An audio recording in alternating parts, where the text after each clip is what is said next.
So every year we get to have this amazing event called FliteTest where community members and people come from all over the country and all over the world. A lot of times in these recap videos, we get to show you the highlights of these events. But this year, we're gonna actually go before the event to show you all the incredible work that takes place before it even happens. This year is incredibly special for so many reasons, and there's a lot of different twists and turns along the way. So if you guys are curious on what it takes to be able to put on a FliteTest event, this is a video for you.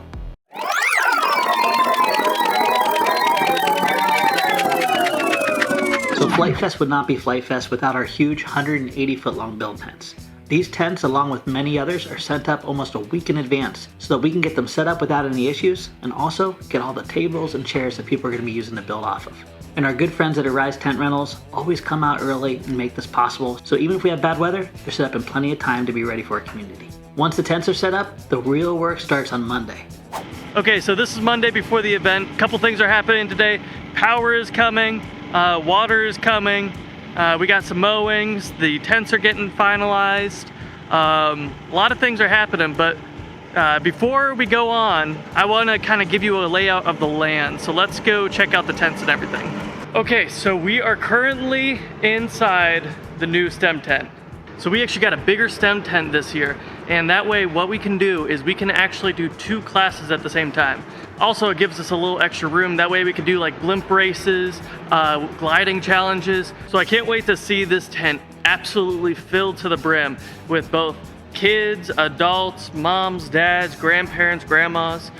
I just can't wait for it, and I can't wait for the blimp races that are gonna go on in this massive tent. It's gonna be a sight to see.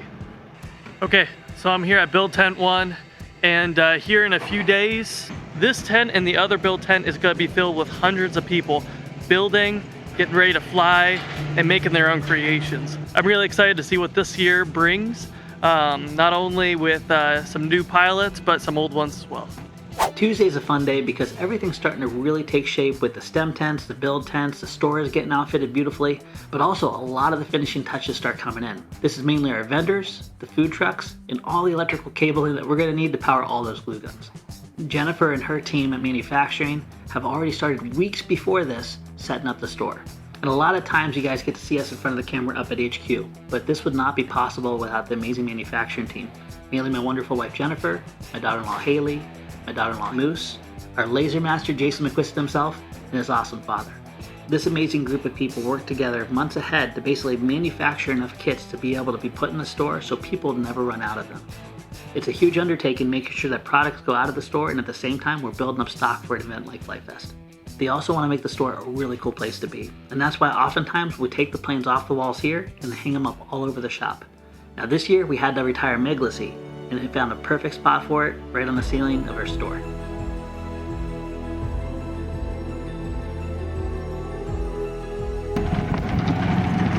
Hey Mike, what's happening? We got sheds, and we're going to get the sheds. I don't know if you can see him. Padre's behind us. Well, where is he? So I think he's in between us somewhere. Yep, right there. So yeah, he's back there with the tractor. Sheds are up here on a trailer.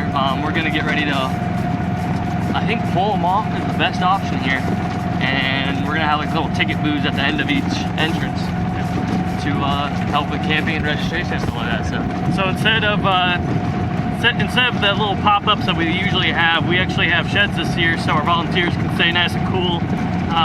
We're upgrading a little bit. Oh, no, and they're pretty. Look at them. Look at them. Look at them. Trying to figure out how to get these Diamondback Trucks off. We're going to get the volunteers be able to see the event while they're waiting for people to come, but also we're going to take a note from AirVenture, Oshkosh. Yeah. They had like rows. Okay. So what Dustin and I figured out is we're going to place this so when they turn in this way, we have an entrance and an exit, okay? Yep. There's also going to be the ability for a turnaround over here if needed be. Got it. So what we'll do is we'll place this guy up against this far side, facing this way. Facing this way. We're going to get an EcoFlow. We're going to put batteries. We're going to load up with water so they still cool and comfy and have a little iPad charge. And then they'll be able to watch the event too, which will be cool. Sweet. I think we should probably split the middle here. Okay. So that way the people can pull all the way forward. Yeah. And then they'll just use the turn around to come back around, or they'll go back on the road and then come into their spot. Okay. They'll also have the ability to do a hard right and then come down to one of the drives and then come back. Okay. So, Cool. So I think we'll probably put Well, that went smoother than I expected. Yeah, on the last one, I think we lifted a little too early. We were sitting there for a second, but it went well. They're a lot heavier than they look, that's for sure. A lot heavier. You think Dense little sheds. You think the sheds were a good idea? Oh yeah, because we can honestly put like little portable AC units in there if they need to.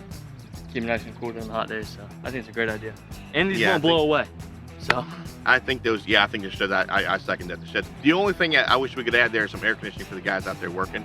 But there's lights in there and there's power in there, electric outlet out the back. Yeah, I think those are a great idea. I wish we have them every time. We might spoil the volunteers a little bit this year. They deserve it. So, they all deserve it. Yeah, they do. Now with all the infrastructure finally done, Wednesday is where we finish off marking off all the campsites. This is where an incredible army of volunteers basically come out and every single campsite is measured, marked, and numbered. This is incredibly important so people know exactly where they need to go and also that there's enough space for everyone to be able to get where they need without getting stuck. All right, so one of our favorite pastimes here every year, and we're a day early, is runway kicking time. You ready? So who's first time runway kickers? Oh, we got full. Yes. Well, if you guys didn't notice, the previous runway kick was straight the other way. We know this. Our calves know this. Oh, got a board. Here's a board now. Oh, that mouse. Oh, hi, Patty. Don't be scared. You want to fly in an airplane?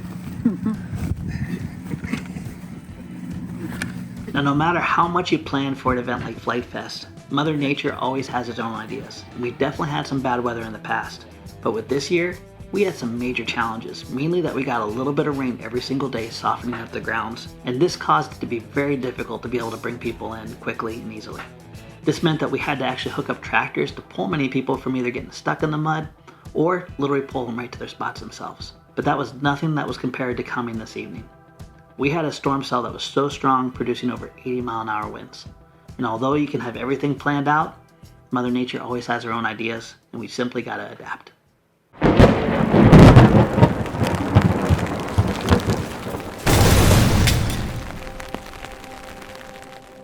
We lost both of our 180-foot tents in a moment's notice with that first burst of wind. The few people that were inside these build tents were able to get out in time, but unfortunately, both 180-foot tents were flattened in a moment's notice. So if you guys know FliteTest, you know that we oftentimes tell you that planes and aviation is just a tool to connect with people. In a moment's notice, we lost basically the heart of what FliteTest is, where people get to build, create, and get ready to fly. But it's the amazing heart of our community and everyone coming together that turned this event around as quickly as it got destroyed. We chose deliberately to make this episode 2 parts, and that's for a good reason. We wanted to show you what it takes to ultimately put on an event, what kind of things can happen out of the unknown, but most importantly, how an amazing community can come together to do incredible things.